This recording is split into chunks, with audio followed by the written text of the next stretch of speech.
now that Boston Marathon is over, it reminded me of Rosie Ruiz. And if you guys aren't familiar with Rosie Ruiz, she was found like famous for cheating in the Boston Marathon.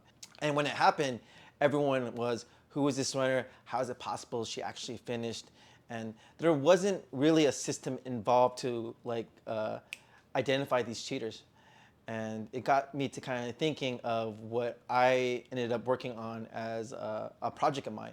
And I have like a data science background. And for one of my capstone projects, I went over how to find cheaters in a race.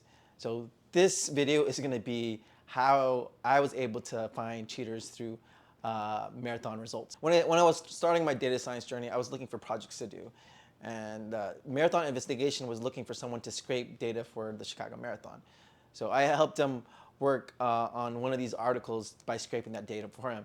After I ended up getting that data, I was like, what could I do with this? And maybe let me kind of do a project based on this. So I decided I'm going to do something with this data and maybe make a project for myself. And the idea I had was, why don't I be able to create a program that will find the marathon cheaters? I'm not going to go too depth of how that program works because I'm going to focus more on the data. But like maybe in a future video, if this has any interest, I'll kind of show that program and how it worked. In today's video, I'm going to go over the data, the type of cheaters, identifying possible cheaters in the data. I'm not going to say they are definite cheaters. It's just like possible and just like my best conclusions on that data. And then my recommendations how to kind of like prevent like cheating in marathons. Why do people cheat, especially during a marathon? For me personally, the medal has no significance unless I knew I ran this race. When you cross that finish line, you know, you worked hard for it and it has more significance. And it's like the end result of this journey, this training journey you've had getting up to this point for a marathon. It means more than just like a piece of metal. So why do people cheat? Maybe one reason is like through social media praise. They want to let everyone know they did a marathon. They want to let people know they have this medal. You know, there's a small percentage of people who actually finish a marathon, but the training and actually finishing one is very hard. I'm not sure exactly the DNF rates for a full marathon, but you know, not everyone who tries to do a marathon finishes, and people don't want to let people know they failed. So there's reasons. That's one reason that people would cheat. Another reason people might cheat is because they want to qualify for Boston. Boston, that just happened recently, is a very exclusive race. You have to train really hard and get like really good qualifying times just to even get a chance to enter.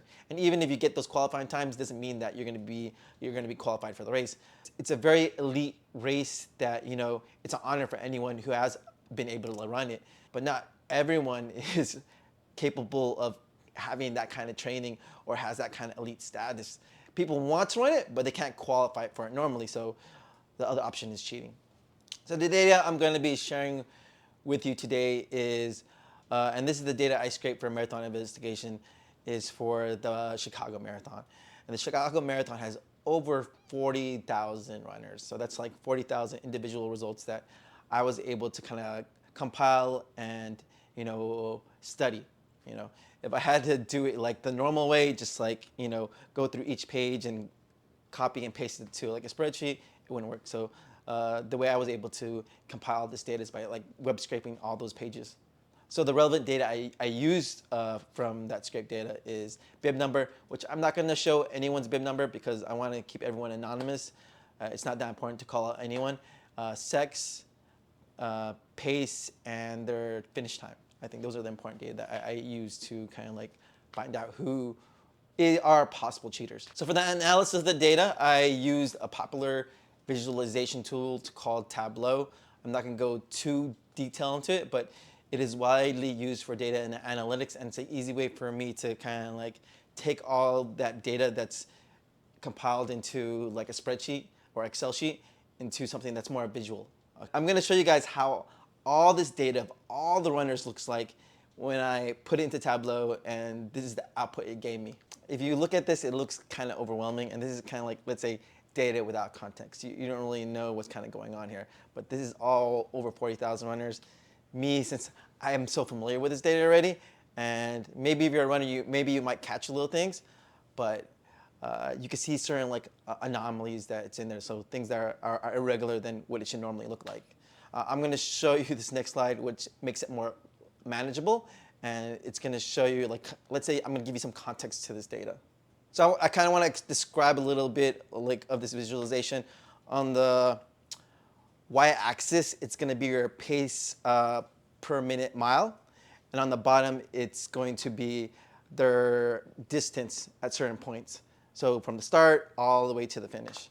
And if you can see here, I have 4 different types of runners from all that data set. So I'm just kind of like singling out certain runners in that data set. So it's much more manageable instead of like, hey, you're seeing all 40,000 runners. And these are the 4 types of runners I can kind of classify looking at this data. On the bottom, you can see that really looking flat line. That signifies like an elite runner. And you can see that there's nothing too varied in their pace. They try to keep an even pace throughout the race. So they're very steady. They've trained for years and years, so there's no crazy fluctuations, right? The next one is like, let's say an average runner. Their pace is going to be a lot slower, but they might get tired at a certain point, but nothing too extreme that it's going to kind of like hinder the race. And then after that, we will have like the back of the pack runners. And so these are the runners who haven't necessarily trained. So remember how I mentioned like the first line that's really steady is like the elite runners. The people who haven't really trained, they're not going to get faster. They're actually going to get slower. So as you can see, the curve kind of goes up. So in the beginning, they have a faster pace, and the longer the race goes, they just keep getting slower. And that's a case for like a lot of runners. Like me too, that's happened to me. And then I have another example of a runner that has hit the wall. And if anyone has done like a long distance race, depending on like what distance, like especially for like the marathon, it could be around like the 21-mile mark. I think I have it here at like the 35K. So it's a point where the runner maybe cramps up, or maybe they start slowing down significantly, or they think that, hey, they kind of hit a part where they feel like they need to stop. They could be stretching, they could be doing something.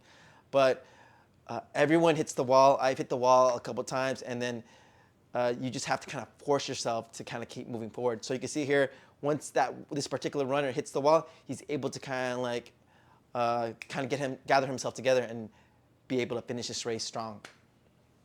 These are the 4 types of cheaters, and I'm going to go over them in more detail a little later on in the video. But people who have missed the timing mats, Bib Mule, Bib Swap, and finally course cutters.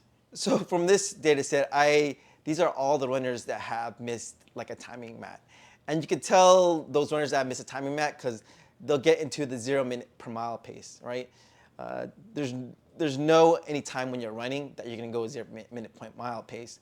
And the only reason why you would be doing that is if you miss that timing mat completely.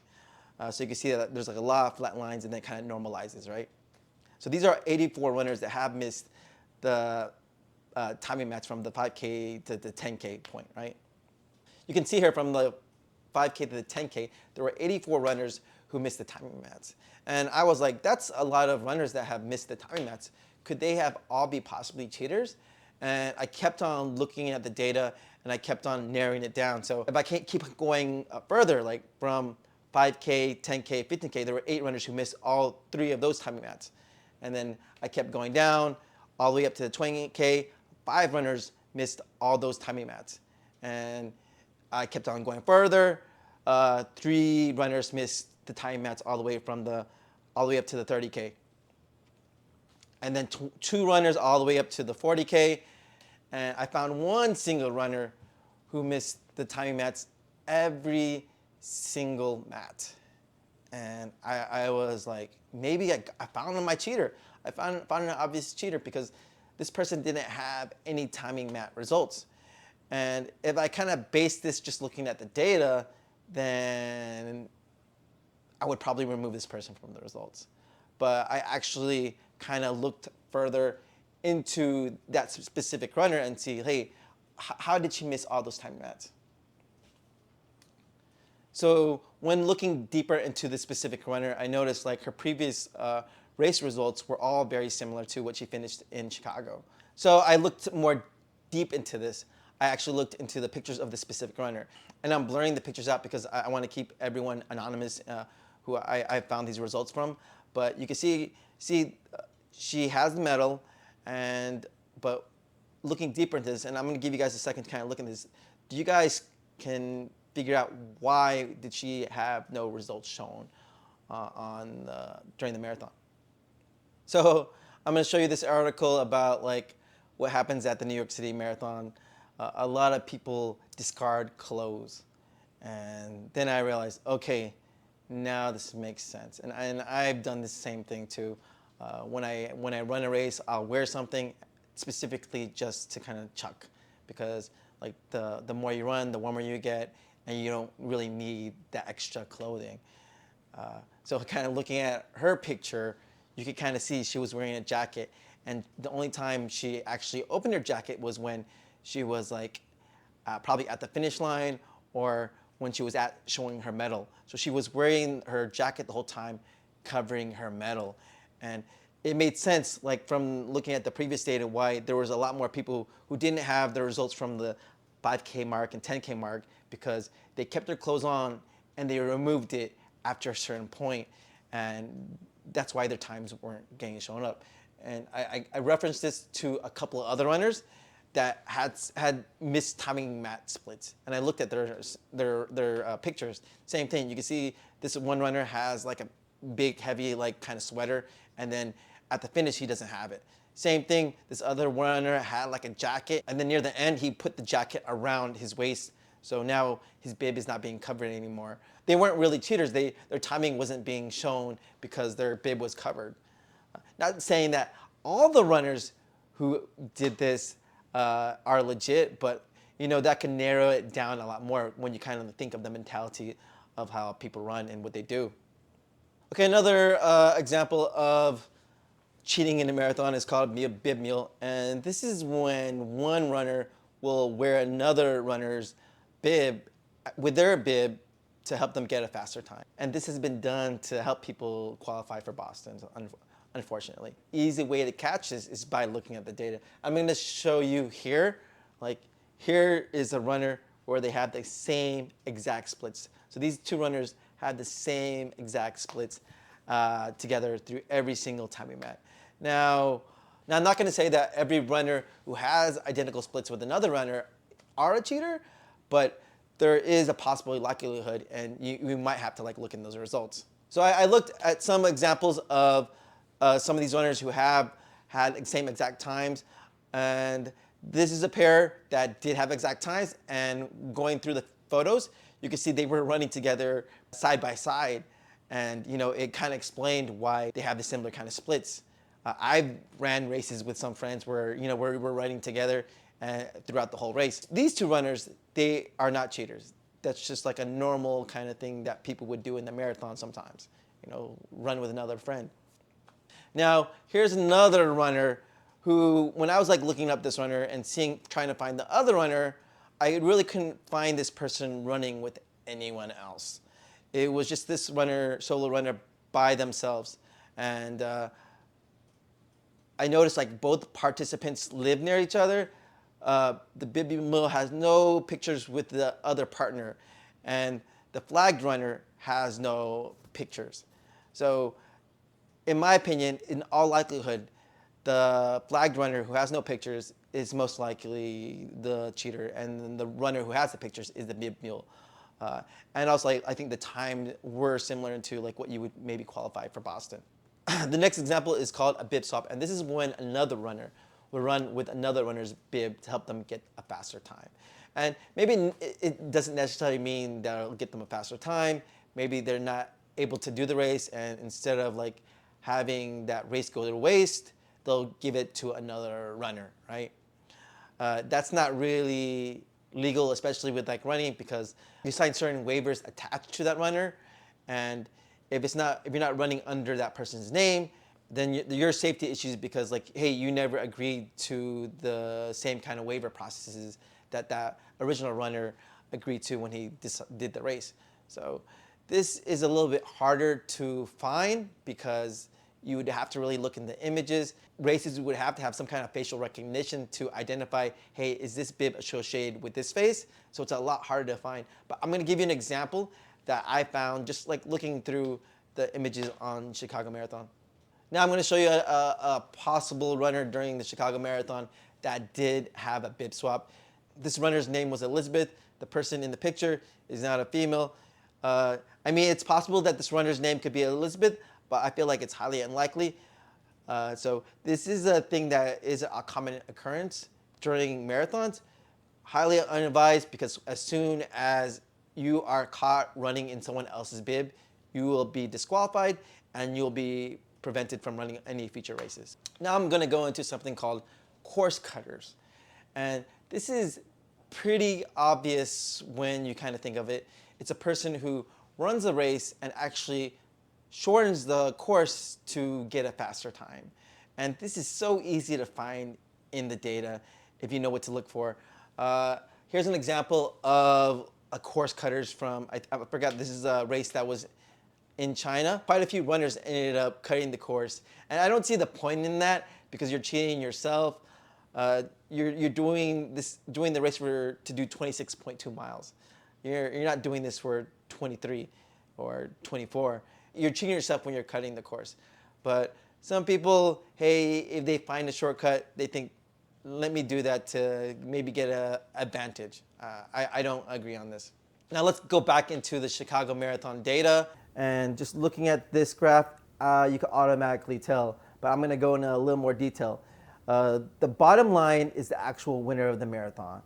He's averaging a pace of 4:40, and these 200 runners at the 15K mark are running at a pace faster than the actual marathon winner. You know, one finished at 5:02, and another runner finished at 3:09, which would qualify him for the Boston Marathon. And they both had dramatic increases in speed at the 15K mark. Now, unless they are flash, this is highly unlikely that they're running faster than the actual marathon winner. For both of those times, the one who finished at 5:05, he ran at a 3:29 pace, and the other runner ran at a 2:46 minute mile. Both very highly unlikely times. If they actually ran those times, they would be running faster than the actual record for a mile, which is around 3:31. After seeing these spikes, I looked more into the data. So I looked at where the 10K timing map and the 15K timing map were in the Chicago Marathon.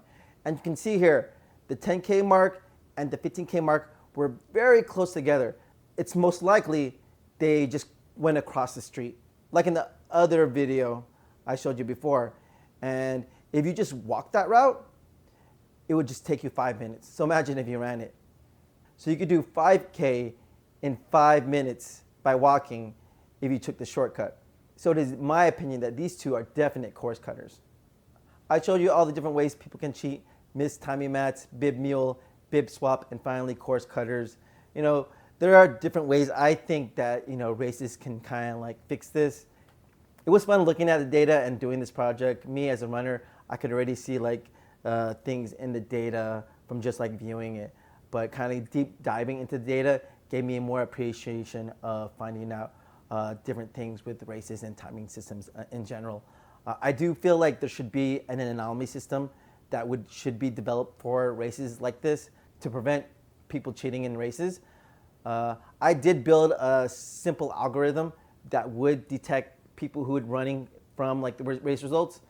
I wish I could have worked on it more. I might go into it further if this video does well, but you know, something I felt like is needed to prevent people from cheating and keep like the honor of the marathon.